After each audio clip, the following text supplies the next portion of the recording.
Hey y'all, Beth here. Remember when I first started recording videos, I had all this new growth, and I still have a little bit of that new growth. I actually did my hair today, and now it's standing up again. Anyway, new growth is a good thing. That means the carnivore plan is working, and I'm excited about that. So what you're about to watch today is a second video in a series, a two-part series, where I did a few little cooking demos and some meal ideas for carnivore. I set out to do just 1 week of lunch and dinner, and I forgot to do a few days, and we went out a couple times. So it's basically a conglomeration of a couple different weeks of carnivore dinners and lunches, and I think maybe one brunch. I also gave some ideas in the first video about keeping boiled eggs on hand and keeping refrigerator bacon on hand and things like that, so that you always have some food that you can grab and you can do something with pretty easily. But I think the bottom line with this carnivore plan is not to overcomplicate it. Keep it simple. I personally would be very happy just eating eggs and bacon for breakfast, hamburger patties for lunch, and a ribeye for dinner. I no longer live to eat. I just eat to live. I don't use food for my entertainment anymore. I used to always look forward to having food, and it is an entertainment for me. For instance, tonight, we have some friends coming over for dinner. I'm having 10 friends come to my tiny little townhouse, and it is a grill off. There are two of our friends who both say that they are the best griller. So we went and bought some ribeyes and some filet mignons, and we have given them to those two men yesterday. And their job is to cook that meat on their grill at home today. They both live just a couple miles away. So they're going to grab that meat, bring it to our house. We're going to be here and have some wine and some fun. And we're going to really enjoy that steak that these men are bringing. In addition to that, I am making an appetizer that is just shrimp and K.I.S.S sausage on a skewer that we're going to grill on our grill before everybody gets here. So that will be my dinner.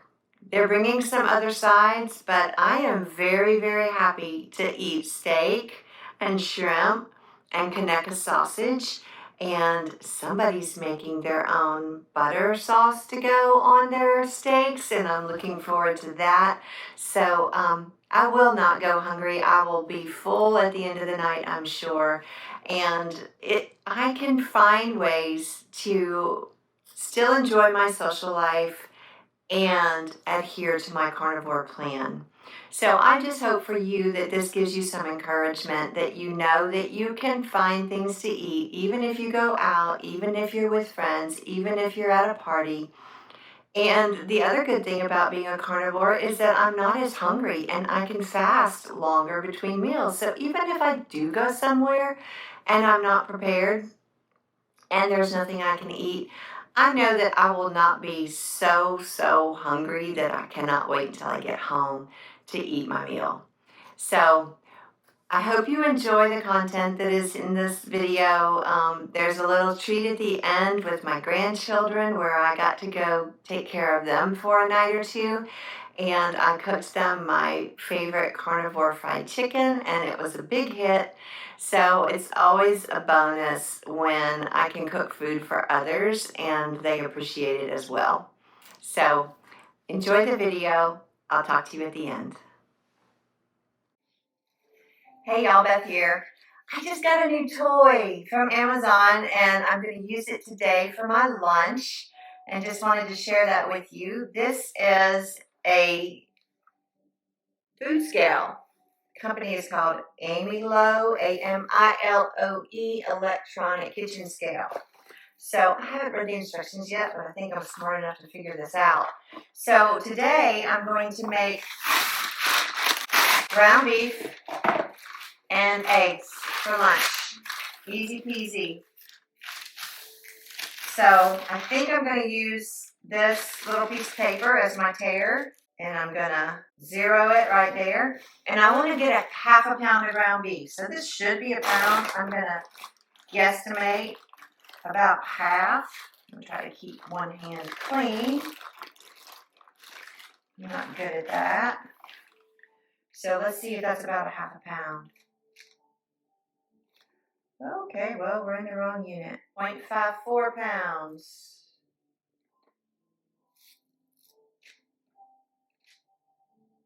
0.504 pounds.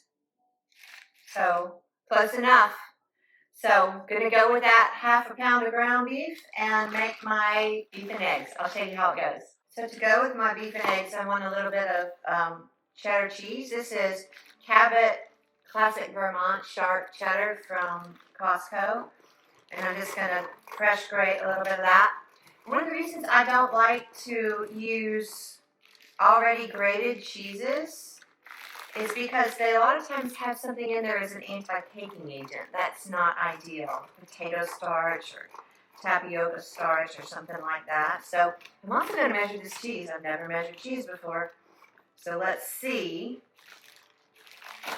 approximately how much cheese that was that I just grated up. Get it out of the inside of the grater. And I teared that, but it was 0.4. And that is 0.134. 0.13 of a pound. How many ounces is that? 16 ounces in a pound with maybe 2 ounces, 1.5 ounces of cheese. That looks like a lot of cheese for 1.5 ounces. And it's 0.13 pounds. So that's how much cheese I'm going to use in this beef and eggs. It's yummy. With my half pound of beef, I'm going to eat 2 eggs, I think. So I'm going to just crack and scramble 2 eggs.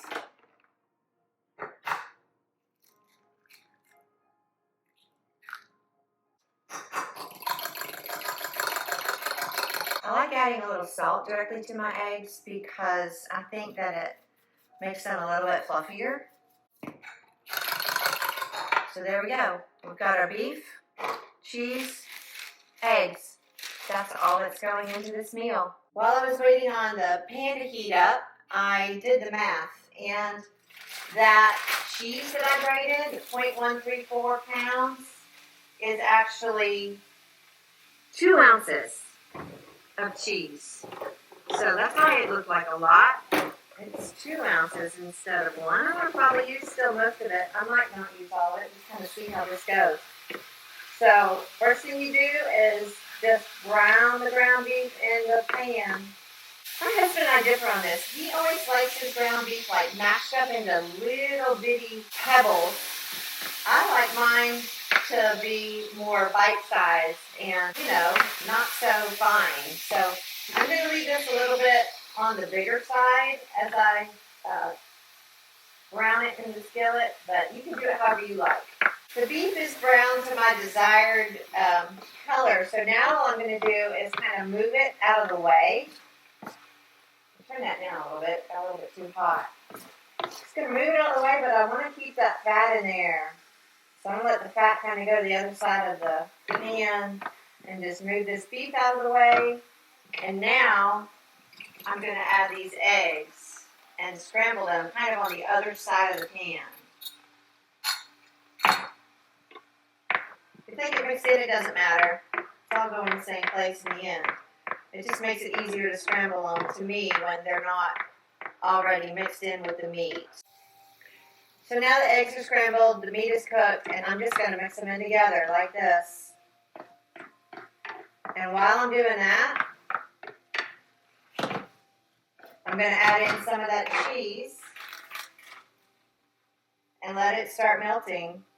That's about half of the cheese. I think that's enough. 1 ounce of sharp cheddar in there. So that is my beef and eggs. I think this is what Carrie Mann calls Power Bowl. But beef and eggs, half a pound of ground beef, 2 eggs, 1 ounce of shredded cheese. Easy peasy, did it in like 5 minutes. All right, so the beef and eggs are done. And I brought my Cholula to the table in case it needs a little something else. And today with lunch, I'm going to have a San Pellegrino Essenza. I love these. I got them the first time at Costco, and then the last time I went, they didn't have them again. I think I found these at Publix, but it's 000 all the way down. There's nothing in there. No sugar, no carbs, no cholesterol, all those things. So, pretty clean little drink, and I find these to be very tasty. Tastier than the LaCroix. So I'm going to have a little bit of that with my lunch today. Let's taste beef and eggs. I have my salt and pepper and my Cholula in case it needs something else.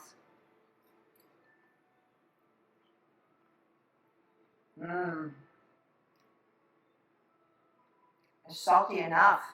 Doesn't need salt. Might add a little Cholula, but it's good. Easy peasy, quick dinner, or lunch, quick lunch. Can't beat it. Perfect carnivore food. Hey y'all, Beth here. So dinner on Friday night. I'm going to do some burgers. I'm going to do a little special this time. So I've got an idea. I've never done this before. We'll see how it works. This is my bowl. This is my bacon grease collection, y'all. That's the bacon grease that I've collected over the last, I dumped it out once, so maybe over the last 4 months. So first thing I'm going to do is melt a little bacon grease in this pan, and while that's happening, I want to talk to you a little bit. So I had that burger and egg and cheese for lunch, and I finished every bite of it. It was so yummy. Really nourishing, really felt good. But I started thinking, I did burger, egg, and cheese for lunch a couple days ago. So see, it's basically the same thing, but different. So that's why it doesn't get boring. Does anybody else love Mexican food? And think about it, Mexican food is all the same stuff. A taco is the same thing as a burrito. It's just a different presentation. And then an enchilada is just a different presentation. A tostado is just a different presentation of the same basic foods. So with carnivore, you can basically do the same thing.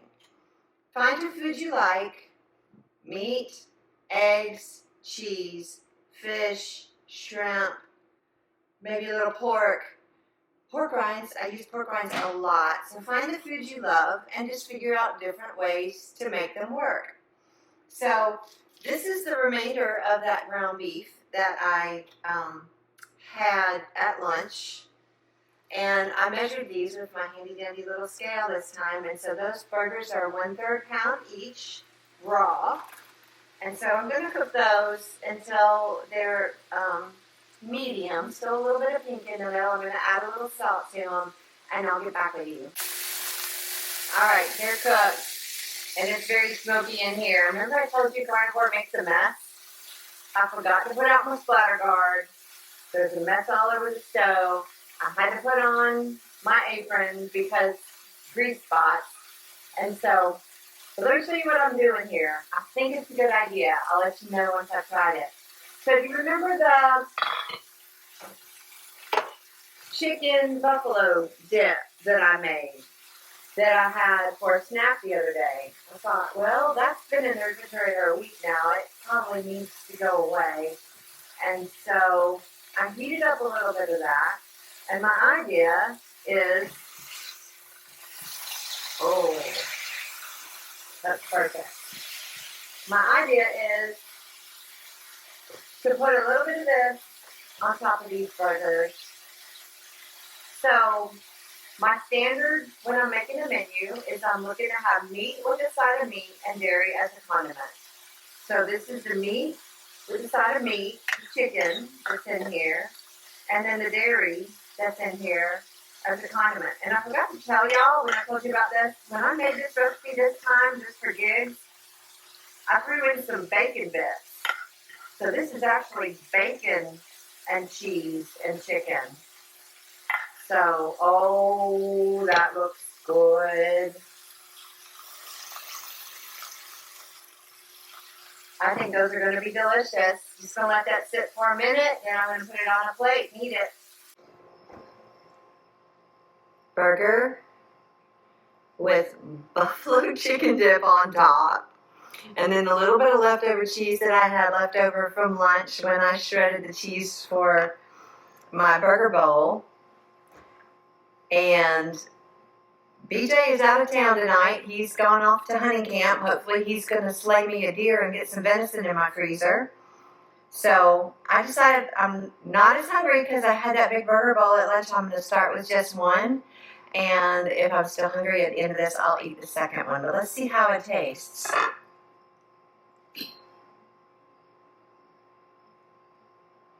Burger's perfectly done.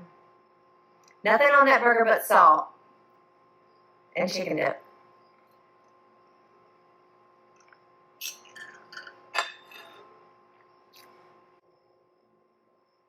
Oh yeah, that was a really good idea. That's delicious. One for the books. Buffalo chicken dip. 2 cans of chicken, 1 block of cream cheese, 1 cup of cheddar cheese, and 1 bottle of Primal Kitchen buffalo sauce. Mix it up. I put it in my KitchenAid mixer, mix it up real well, and then stick it in the oven till it's melty. And my non-carnivore husband puts it on tortilla chips. He prefers it on Fritos, which I do not approve of, but I use Max Original pork skins, and these have 80 calories, 6 grams from fat, and 0 grams of carbohydrate and 8 grams of protein. So that's a pretty good little snack. Good morning, y'all. Saturday, and as of last night, I am playing in a tennis tournament today. I got a call that they needed another woman for this mixed doubles charity tournament, so I'm headed out in a few minutes to play tennis today for pretty much most of the day. But I'm not really hungry yet, so this is one of those days why I have my pre-cooked hard-boiled eggs and my refrigerator bacon. I'm going to peel a couple of these eggs, stick some bacon and eggs, some salt and pepper in my tennis bag and take it with me. They are serving lunch at this thing. I'm seriously hoping that somebody is there just grilling burgers, and then that will be my lunch. But I've got food with me just in case. Always be prepared. So here we go. Hard-boiled eggs and purse bacon, as Kelly Hogan likes to call it. Always be prepared. You never know what they're going to serve you at one of these things. Carnivore is simple, not easy. Really good thing I took my egg and bacon with me to tennis. Just got home. It's 3:32. It was a great day of tennis. It was beautiful out there. But for lunch, they brought boxed lunches. It was a sandwich, cookie, apple, and chips. Glad I had my hard-boiled egg and bacon. Good morning, y'all. Brunch this morning is going to be a sausage frittata, and it's still just basically the same ingredients that we do several other times, but in a different presentation. So I have this Smithfield premium sausage. It's pretty clean. Pork, water, 2% or less of pork broth, salt, spices, yeast extract, sugar, and natural flavor. Not all the great things. Don't really love natural flavors and certainly don't want sugar, but 0 carbohydrates. So eventually you eat enough of it, it's going to add up. You're going to have a carbohydrate from sugar because it's in there. So I'm going to brown about half of this. This is a pound. I'm going to brown half of it. And I just wanted to point out to you, now I'm a microbiology major.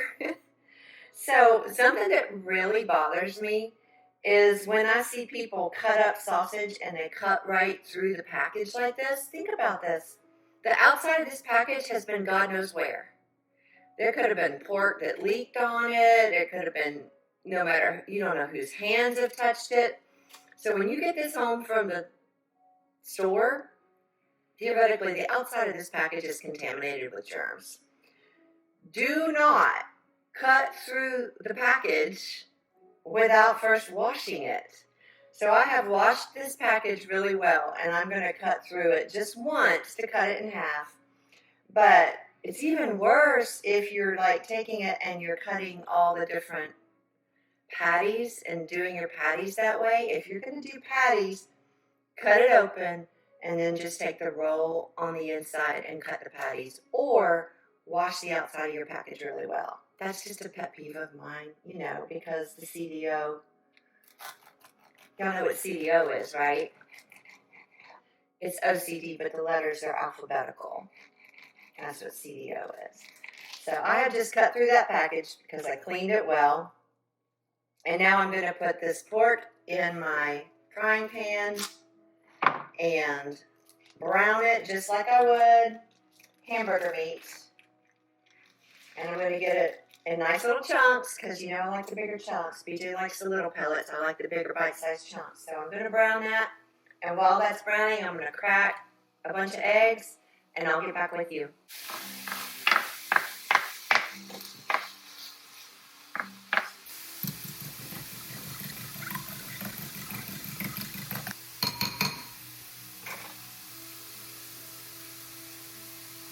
Red Madrid salt.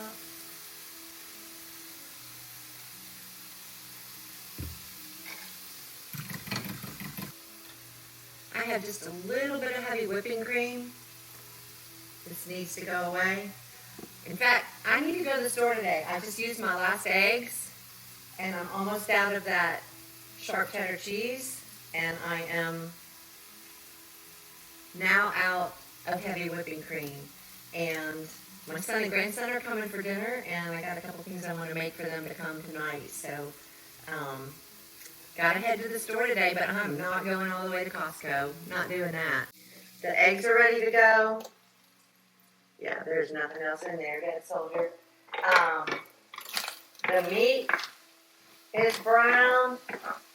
Still a couple, 2 big chunks in there. So the meat is brown. The eggs are ready to go. I want to make sure this doesn't stick to this pan.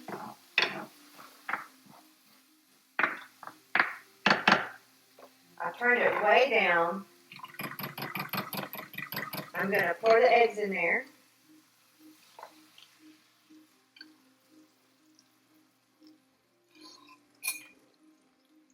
And I have about a cup of shredded cheddar that I made before I started videoing. And I'm just going to mix that around a little bit. I don't want the eggs to cook completely right here. I just want to get everything mixed up. And then I'm going to stick this in the oven and let it bake for about 10 minutes.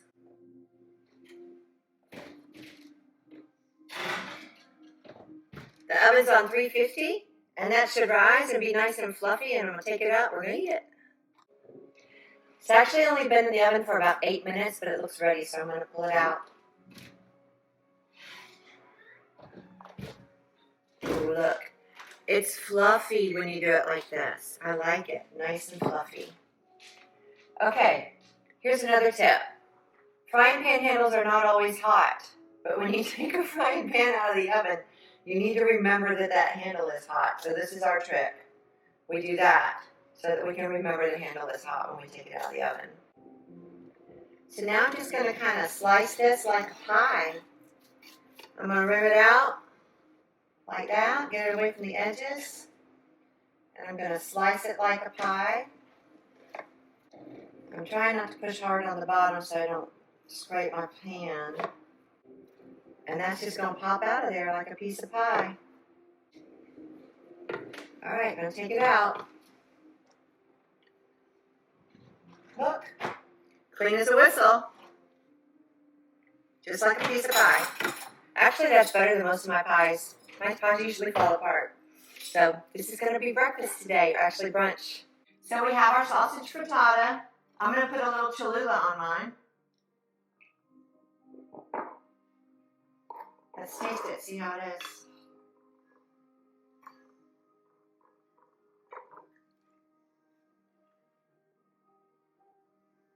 Very good. Light and fluffy. The sausage is perfect. Cholula gives an extra little kick. Great crunch. Hey y'all, Beth here. Tonight we're having company for dinner, and we're going to have ribeyes and crab cakes, and it's my grandson, so I'm going to make some whipped cream to put on some berries, and that's going to be our dessert. So I might have a couple berries and a little bit of whipped cream. Just wanted to show you guys this whipped cream is so easy. If you've never made your own whipped cream, 100% do this. So this is the cream that I got today at Sprouts. And what I love about this brand is that it is 100% organic cream. There are no other ingredients in this. Now when I opened it just now, there's a little bit of butter at the top, because you know if you shake this long enough, you're going to get butter. So I'm going to put about a cup. Got some lumps in there for sure. I'll put about a cup in there. That might be a cup and a half. And then I'm going to take this stevia, 0-calorie sweetener stevia. And I am just going to put just a very little bit of this in there, about a half a teaspoon. It does not take much. So this is going to have some sweetener in it. So if you don't do sweeteners, if you have a problem with carb addiction, this is not a recipe for you. But you can do the whipped cream without the sweetener, and it's 0 grams of carbohydrates. So if that's what you want, it'll still be delicious. So I'm just going to take my old blender all the way up on whip, and I'm going to give this about, 10 minutes. I'll let you know how it goes. We can go in about 4 minutes, and we're almost there. Going to give it a little bit more. Okay, look, about 6 minutes, and we have the texture that we want.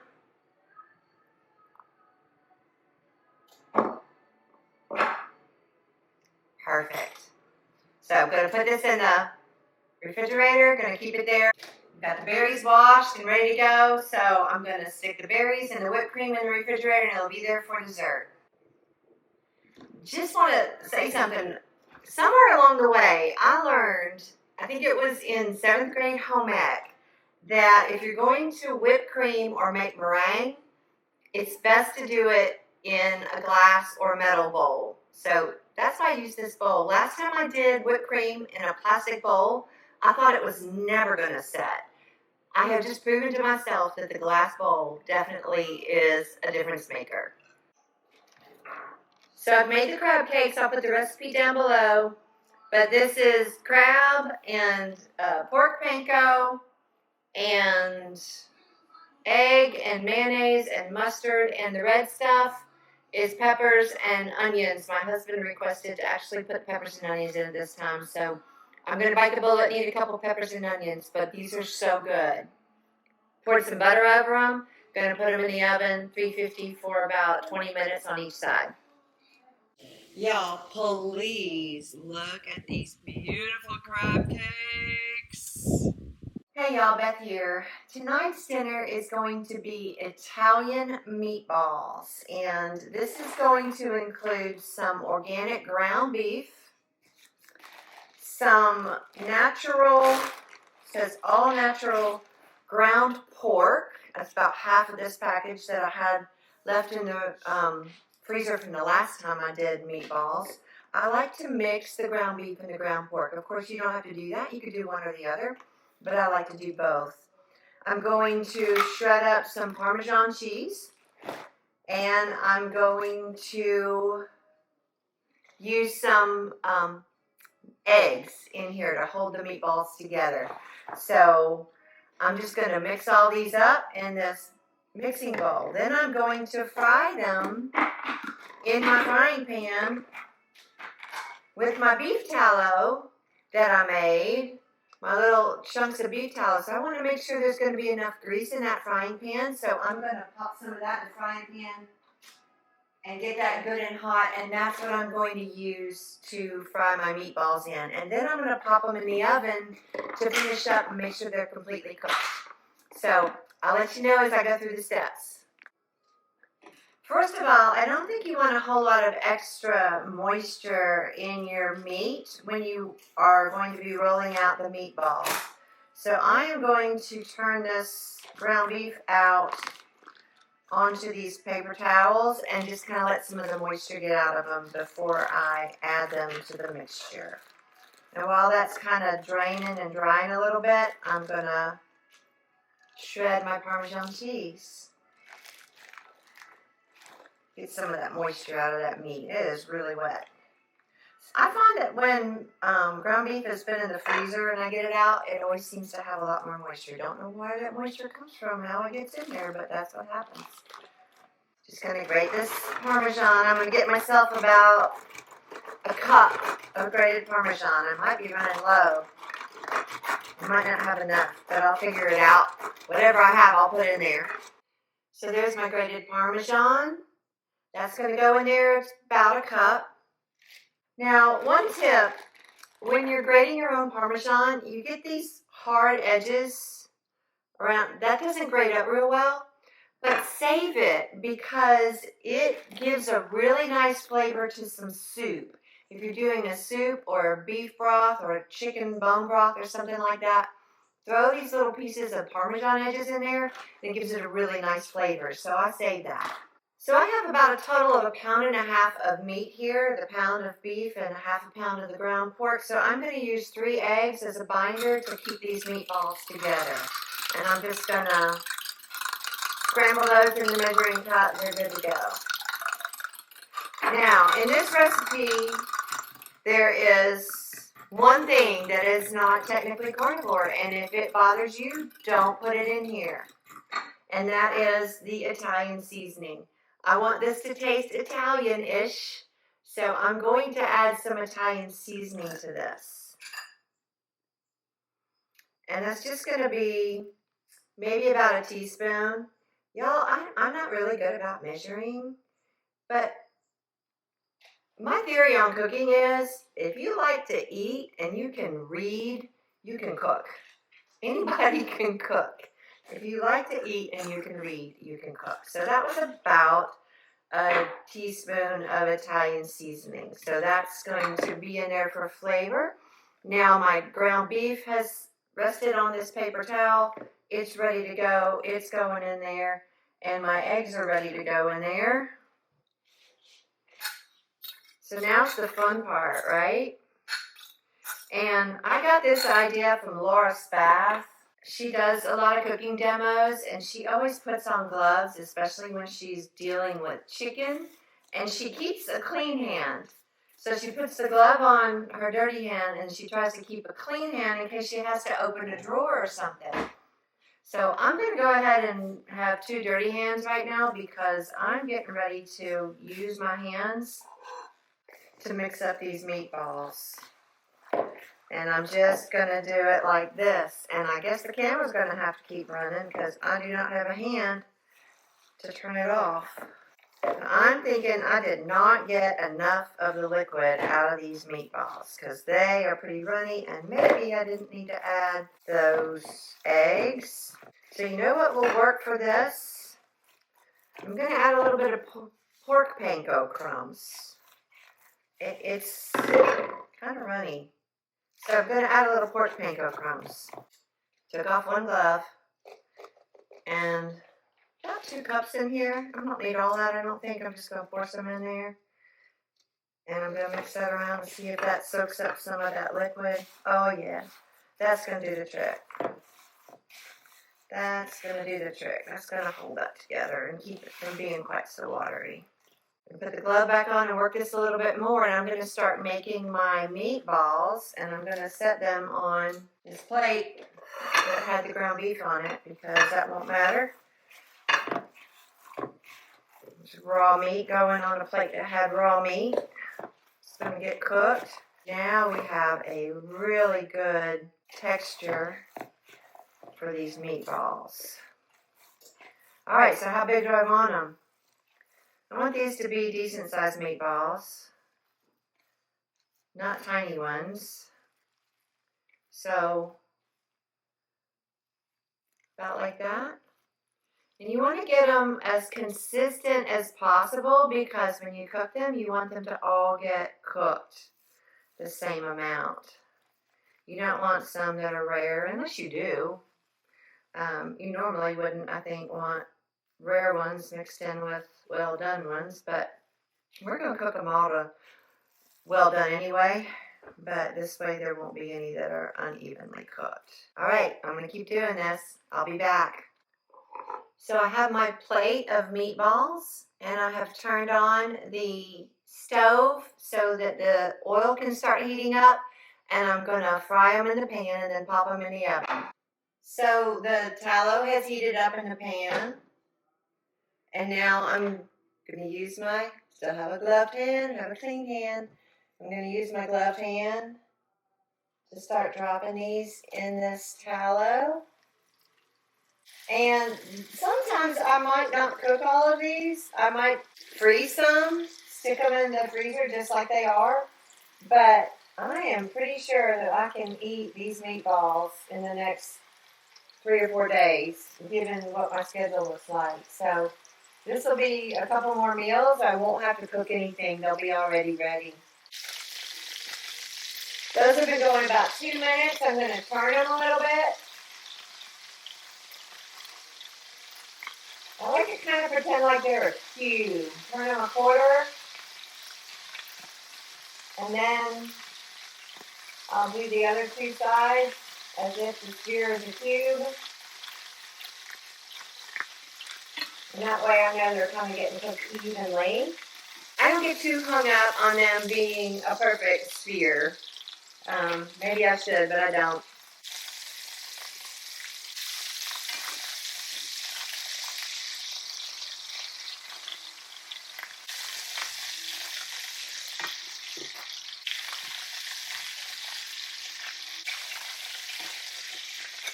Couple more flips and they'll be ready. I'm going to turn them one more time and then I'm going to pop them in the oven to finish.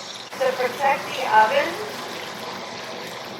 I think I'm going to lay a piece of aluminum foil on top of them just to keep the splatter from going all over the oven.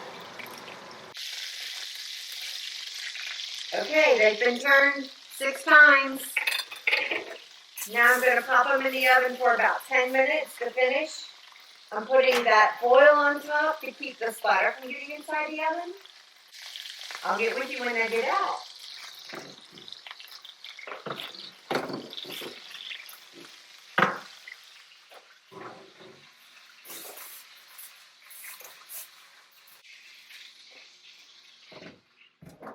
Okay, the timer's going off, so I'm going to pull these out.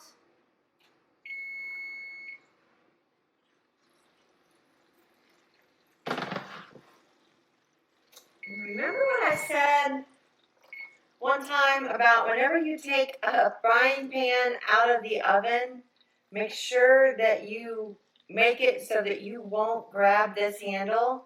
So what we like to do is turn our mitt like that and always leave that mitt on that handle while that baby's hot, okay? So I am actually doing a tracking challenge right now. So I'm kind of interested to see how big these meatballs are so that I can track that in the app. I don't always track. I am what you call an intuitive carnivore. But just this month I'm doing a tracking challenge. So I'm actually going to weigh these with my new handy dandy scale right here. And I figured out that I can put it on ounces. So I'm going to see how many ounces of meat 3 of these cooked meatballs are. Now, they're different when they're cooked versus when they're raw. I put a piece of parchment paper on there so that it won't mess up my scale. And let's see. 3 meatballs is 9.65 ounces. So over a half a pound. So I'm going to start with those 3 meatballs and go from there. Put them on the plate. This, by the way, is the same plate that I grated the Parmesan on. Ooh, I wish I had some more grated Parmesan. I'm going to do that. All right, my meatballs are done, and I'm going to give it a good taste. And then, to be honest, I am eating alone tonight. My husband is out on a business meeting, so I'm going to go over and sit in front of the TV and eat my meatballs and hopefully find Game 4 of the World Series. Who are you rooting for? My team's not in it, but I'm a Freddie Freeman fan. I actually have a granddog named Freddie Freeman because he used to be at the Braves, and that's our team. Anyway, gonna try these. They are fully cooked all the way through. No pink. That bite's a little big. I have my salt in case I need it.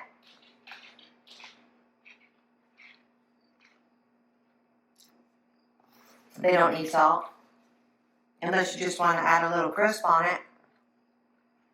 Oh my goodness. So yummy. Okay, so these are Dirty Carnivore, as they are. Come here, girl. Come. Cricket wants to say hi. These are Dirty Carnivore, as they are. Hi. Because they have the Italian seasoning in them. If you are keto or ketovore, you could get yourself some marinara, put some marinara on this, or put a little on the side and just dip it in. And of course, like I mentioned a minute ago, some more Parmesan cheese shredded on top of them, or maybe some mozzarella shredded on top of them would be really good too. So, thanks for joining me. Italian meatballs, perfect. I'll put the recipe down below. Can you say spoiled dog? Lucky Cricket's gonna get a meatball too. I haven't fed her yet. That's why she was giving me that side eye. Like, I can't believe you're eating and you're not sharing with me. So, Cricket's getting a meatball too. I'm gonna crush it up in her kibble and she will have a special treat.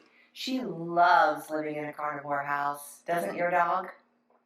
Hey y'all, for lunch today, we're going to do tuna salad. So I have 2 cans of yellowfin tuna from Costco, and I have 3 of my eggs that I boiled at the beginning of the week, and I'm going to use the Chosen avocado mayonnaise in my tuna salad, but in the past when I was more strict on my carnivore, I used sour cream, and it was really good with sour cream as well.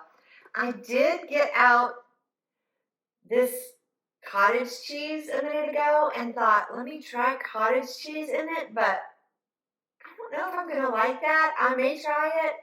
I'll let you know.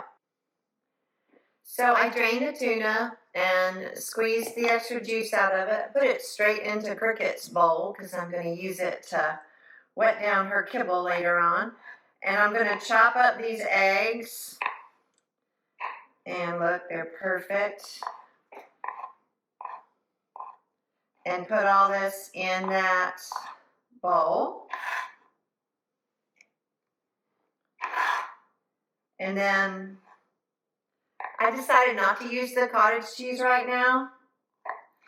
I'll try it another time with cottage cheese and see how that tastes. If you've ever tried making an egg salad with cottage cheese or anything else with cottage cheese, I'm looking for things to make with cottage cheese. I don't have that many things in my repertoire. I do like just eating cottage cheese, but that's dangerous because once I get started on it, I don't want to stop because I do think it tastes so good. I just can't imagine what it might be like in this tuna and egg salad. Or you could call it egg salad with tuna or tuna salad with egg. There's about equal quantities of tuna and egg in this salad. And I'm just going to put a dollop of this avocado mayonnaise in there. Maybe a dollop and a half. And mix it up. And I'm going to eat this on pork rinds. And that's going to be lunch. Oh yeah, a little salt and pepper, the Redmond's real salt, a little bit of cracked pepper, If you have trouble with pepper, don't do it. You could also, if you wanted to, if you tolerate it, add a little bit of relish to this. I would use a dill pickle relish, not the sweet pickle relish, because it doesn't have as much sugar. But if you are ketovore, this might be really good with a little bit of dill pickle relish in it as well. But of course, you're going to skip the onions and celery and those other things like that that I used to use on the regular in my tuna salad. Love them. They taste good, but apparently they don't like my body. Yeah, that's perfect. The mayonnaise adds a twang that I think the cottage cheese would not add. So we're going with this. Y'all have a good day. Hey y'all, tonight dinner is going to be a taco bowl. So we had dinner reservations, and my sweet husband has an out-of-town business associate here this week, and they ended up running late at work. So, yeah, part of work today was golf and part was meetings. So anyway, they are working, and he requested that I cancel our dinner reservation. So, no, what am I going to eat? So thankfully, I had taken some Wagyu beef out of the freezer a couple days ago, and this just means fatty beef. I'm not quite sure what the proportions are, but Wagyu beef is just a fattier version of beef. And so I'm going to make taco bowls. A while back, I made taco seasoning. I made my own taco seasoning because I didn't want to use the stuff in the packet because it's not very clean. Let me show you. I actually have some. It's been in there since December. So, the ingredients on this: chili powder, sea salt, ground dates, tomato powder, garlic powder, nutritional yeast, cumin, onion flakes, cassava flour. Cassava, not good, y'all. Cream of tartar, black pepper, and parsley. So obviously a lot of plant ingredients, and I'm okay with that for my spices. But I made my own, and I will drop the recipe down below. So this is my own version of taco seasoning instead of using this that has flour and yeast and a couple other things in there that I really don't want. So my taco bowls are just going to be the beef, the seasoning, the shredded cheddar, which I already shredded my own because I don't like the added ingredients in the pre-shredded, and some sour cream. Maybe if I were ketovore, I would add some avocado or maybe some salsa, but I don't have those in the house right now, and I'm trying to keep those carbs way, way, way down. So this is going to be dinner. I'll show you when it's done. Just browning this Wagyu beef. It's going to give me a lot of really good fat, and I'm going to leave that in there tonight. You know, we grew up draining the fat off of our ground beef, but why buy Wagyu beef if you're going to drain all the fat off of it? So I'm going to leave that good fat in there in my beef when I add the spices, and it's also going to help the spices mix in. So instead of adding water, or last time I did this, I had to actually add tallow to my taco bowl because I was using that lean 8812 beef. So I had to actually add fat to it. So this time with the Wagyu, it should have enough fat to not have to add any more fat to it. It looks delicious. It's looking really, really good, y'all. So, funny story. When I was a young person cooking for the first time, I thought when a recipe said brown the ground beef, they meant actually like make it dark brown. But all they mean is get it from red to not red anymore. And so this ground beef is perfect. And look at all that wonderful grease. So I'm going to use that grease I'm going to eat it in my bowl. So I had done some experimenting with my recipe, and it says that I need 1 teaspoon per 1/2 pound of meat. So this is a whole pound of meat. So I'm going to put 2 teaspoons of my taco seasoning on this meat and mix that in.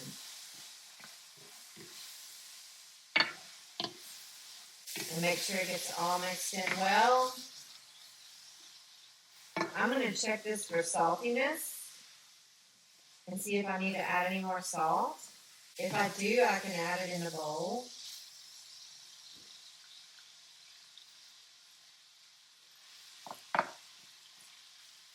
Oh my word. It's perfect, y'all. It does not need more salt. So here's my taco bowl, about 1/2 pound of ground beef. I'm going to put on the cheese next because my sister taught me this when I was younger. You got to put the cheese directly on the meat so it melts real well. And then on top of that, I'm going to put a big dollop of sour cream. And that's going to be my dinner tonight. Carnivore except for the spices. So, dirty carnivore. If you are ketovore or keto, you can add avocado or salsa to this. That's up to you and what you can tolerate, but this is my taco bowl. This is that Kirkland rack of lamb, and this is going to be our dinner tonight. Hey y'all, so rack of lamb, so salt, pepper, a little onion powder, a little garlic powder, and some rosemary. I wrapped up, as you can see, the ends of the bones so they would not burn. And then cook them bone side down for 12 minutes. And then bone side up the next 12 minutes. And they're done. So now we just need to cut into them and see how we did.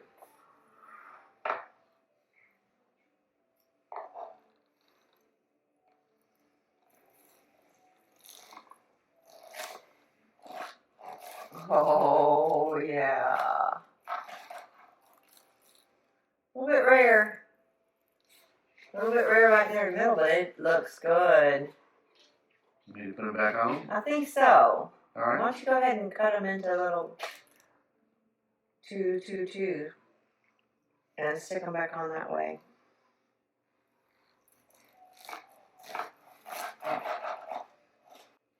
Yeah. I like my meat rare, and yet that's still a little bit too rare. Yeah. So back to the grill. Back to the grill. All right, so we had cooked them for about 24 minutes, 12 minutes each side. Cut them in 2 bones and a little bit too rare inside, so we put them back on the grill. Obviously 2 bones on that rack for about another 2.5 minutes on each side, and let's see how they do. I think we got supper. This is going to be carnivore chicken fingers. Carnivore fried chicken fingers. And what we have here is a mixture of the pork rind crumbs, some shredded white cheddar, and the bacon crumbles that I hit in the air fryer for a little bit. So we are going to dip the chicken in the scrambled egg, then in this, and then stick in there, and then we are going to fry it in ghee, and then put it in the air fryer to finish up. It's gonna be yummy.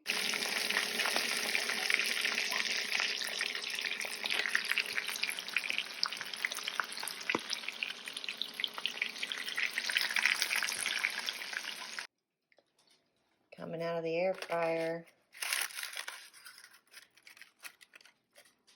On onto a plate. A lot of the crusty stuff fell off, but that's all right. It's still gonna be yummy.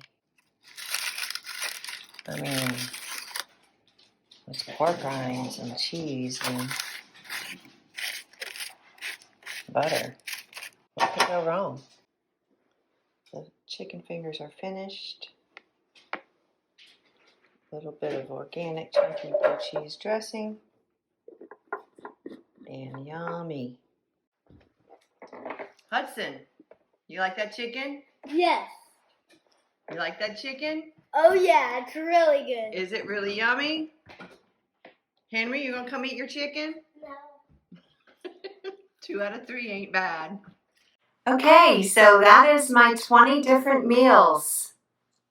My cooking demos for 20 different meals. Who knew? And I still have several more up my sleeve, and I might do those at some point in the future. But I hope that gives you something that you can work with. You can realize that this carnivore lifestyle is very sustainable. It's simple. It's not always easy, but it is very simple. And you can make it what you want. And my suggestion is that you set your standards. You know what your non-negotiables are. For instance, I really wanted that pesto sauce on my salmon, but it was non-negotiable. It had seed oils in it, and seed oils are one of my non-negotiables. I will not eat them.